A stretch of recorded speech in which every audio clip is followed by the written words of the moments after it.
Hello, and welcome to Deltek Costpoint's Accounts Payable Year-End video for creating 1099s. By the end of this video, you will understand the steps involved in 1099 creation and reviewing the 1099 edit report. First, we will discuss how to create the 1099s. Then we will cover printing the 1099 edit report. Finally, we will finish with the frequently asked questions section. The calendar year-end regulatory updates will be available sometime in December. Please note that the dates used in this video may reflect previous or future years. Now, to create the 1099s, go to Year-End Processing, Create 1099 Information. The Create 1099 Information screen calculates the 1099 information used to print the 1099 miscellaneous income amounts. It creates 1099 information for all vendors designated as 1099 vendors, regardless of how much 1099 income has been paid to them. The system creates the 1099s by taxable entity. Behind the scenes, Costpoint uses the cash account organization combinations taxable entity to determine under which entity a 1099 is created.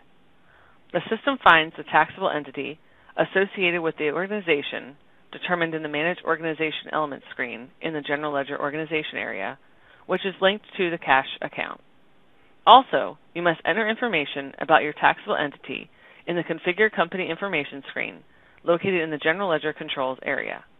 To illustrate how Costpoint derives the 1099 amount, we will review two examples.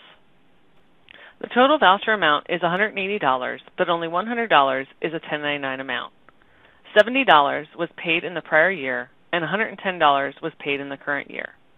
Since $30 is less than $110, Costpoint uses $30 as the 1099 income. After prior year payments, only $30 of 1099 income remained to be paid off in the current year. The other portion of current year payments was made on non-1099 amounts. Here we have example B. Again, the voucher total amount is $180, with $100 being the 1099 amount. This time, $20 was paid in the prior year, and only $60 was paid in the current year. Since $60 is less than $80, Costpoint uses $60 as the 1099 amount. While the voucher included $80 of 1099 income after prior year payments, the vendor only received $60 of that in the current year. The vendor can only be taxed on 1099 income actually received in a calendar year. The Print 1099 Edit Report screen enables you to review your 1099 information for discrepancies before printing 1099s. This report prints the pay vendor ID, tax ID, and name, the company's ID and name, and the 1099 amount. The address codes and addresses for vendor do not print on this report. The system uses the default address code in the Manage Vendor screen when printing 1099s. There is a checkbox at the bottom of the screen which may be used to print those vendors whose payments are below the reportable amount. For instance, if a non-employee 1099 type vendor was paid $500 in total for the calendar year, you would have to check this box to ensure that it would print on this report, since $500 is below the reportable amount of $600 for this non-employee 1099 type. If you run this report by taxable entity, the total amount of the 1099 income prints as a subtotal for each company.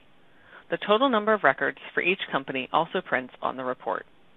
If you sort by pay vendor, a grand total of all 1099 income prints on the report, as well as the number of 1099 records.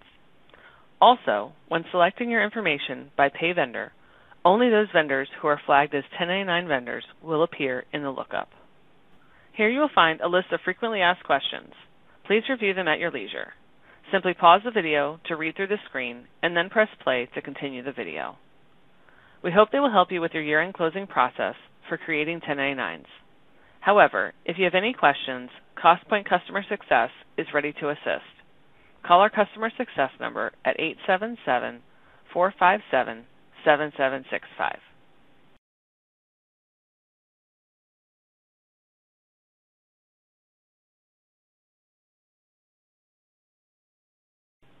We hope you found this video informative and helpful. Thank you for viewing this video on Deltek Costpoint's Accounts Payable Year-End Closing Process for creating 1099s.